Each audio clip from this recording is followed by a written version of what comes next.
సమయం లేదు మిత్రమా, మరణమా శరణమా. మార్చి 31 వరకే టైం అని సెంటర్ వాళ్ళు సీరియస్ వార్నింగ్ ఇచ్చుడుతోటి అన్నలంతా లొంగిపోతుర్రిగా. లేదు మేము అడవిలుండే ఒట్లాడతాం అనుకునేటోళ్ళు ఎన్కౌంటర్ అవుతుండ్రు. ఈ నడమనే పెద్ద పెద్దోళ్ళు సరెండర్ అయినరు, పెద్ద పెద్దోళ్ళే ఎన్కౌంటర్ అయినరు. గిసొంటి ఇవాళ గింతమంది లొంగివేయిండ్రు మన కాడ.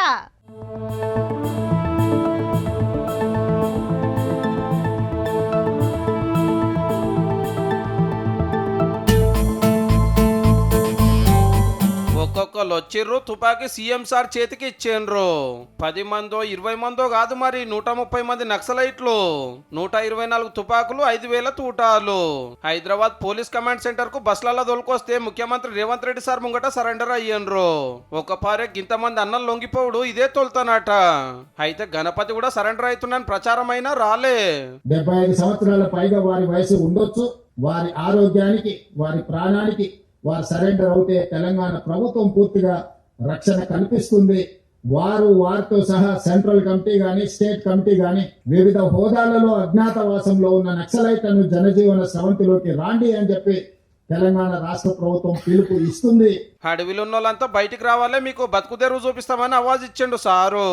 లొంగిపోయిన నక్సలైట్ల యొక్క ఆరోగ్యానికి ఒక ఆరోగ్య భద్రత కార్డు వాళ్ళకి ప్రత్యేకంగా ఇవ్వడమే కాకుండా నిమ్స్ లాంటి ఆసుపత్రిలో వాళ్ళకి పూర్తి స్థాయిలో వైద్యాన్ని అందించి వాళ్ళ సొంత గ్రామాలలో ఇంటి స్థలాన్ని కూడా రాష్ట్ర ప్రభుత్వం కేటాయించి వాళ్ళు ఇల్లు కట్టుకోవడానికి కూడా రాష్ట్ర ప్రభుత్వము వాళ్లకు సహకారాన్ని అందిస్తుంది. దేవ్జీ దళంతో మొన్న చర్చలు చేసిండు కదా సచివాలయం లాగా, ముచ్చట సెంటర్ వాళ్ళ చెవులు వేసిండట.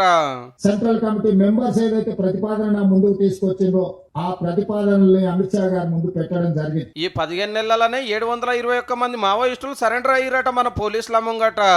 అడవిలున్నాక ముత్యమంత మందికి బయటకు వస్తే అన్నలేని తెలంగాణ రాష్ట్రం అవుతుందట. ఈ రాష్ట్రంలో హింస కుదరదు.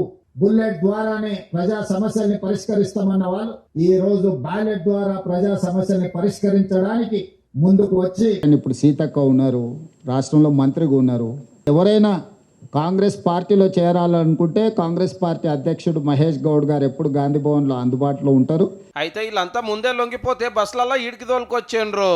తుపాకీ వేలకుంటా తూటా వాడకుంటా ఒప్పించి జనానికి తీసుకొచ్చిన పోలీసులను తారీఫ్ చేసిండు సీఎం సారు.